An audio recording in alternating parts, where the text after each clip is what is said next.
Though the numbers are declining, nearly 70,000 unaccompanied children have crossed into the U.S. illegally so far this year. Against this backdrop, President Obama decided to put off using his executive power to overhaul the immigration system until after the November election. Joining me to offer an update on immigration and what's happening with the unaccompanied minors who are here are Clara Long, an immigration and border policy researcher with Human Rights Watch, and Elizabeth Camarena, Associate Director of Casa Cornelia, which provides legal representation to these children. Clara, why has the number of unaccompanied minors coming in from Central America into the U.S. gone down?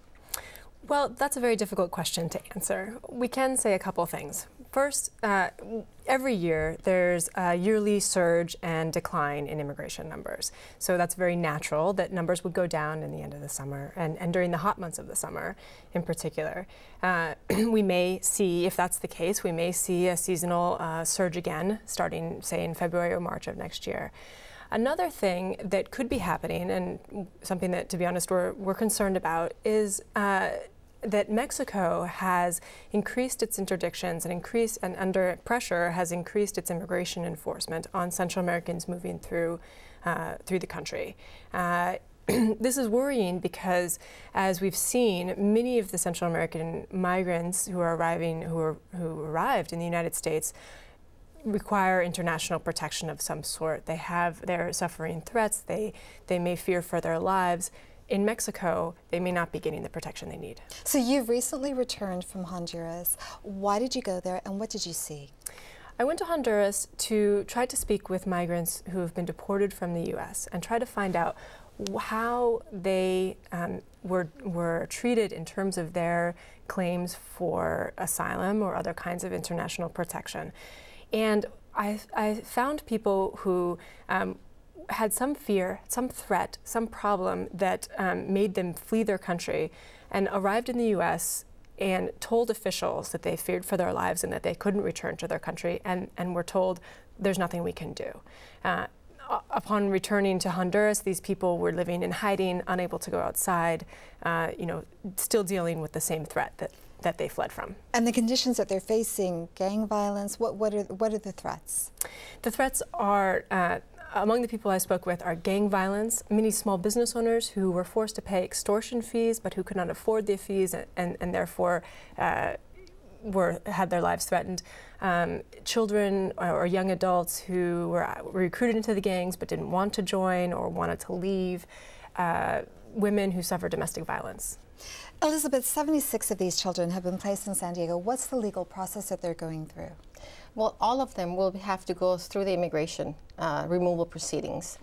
They will be given a date and time in which they have to show up to immigration court and respond to allegations of the removal process for them.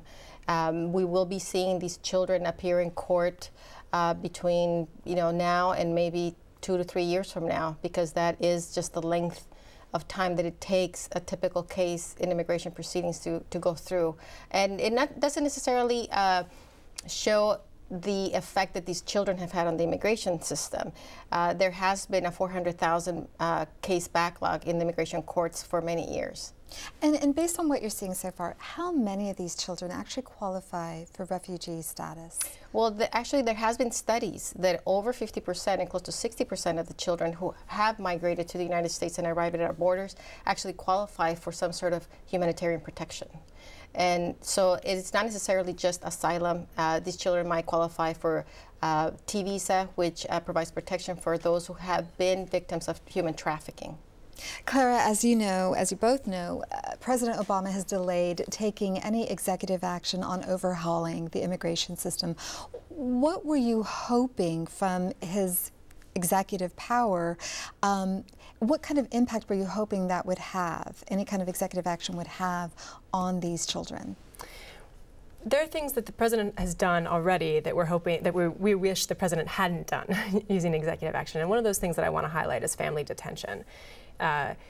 up until June of this year, we had very few family detention beds. And one of the things that the government has done to respond to the surge of children and families crossing the border from Central America is to open up centers to detain families, to detain children. And today we heard the news that, that ICE, the Immigration and Customs Enforcement, will sign a contract with a private prison company to build a 2,400 bed center in Texas to hold families. These are things that are within the executive power that we wish Obama hadn't done and wish he would roll back. Very quickly, what should he have done instead? Very quickly. These people can go through the immigration court process. The government could invest money in clearing that backlog that Elizabeth mentioned and moving people through with due process and with lawyers. And we got to wrap it there. Clara, Elizabeth, thanks so much for coming on the program. Thank you.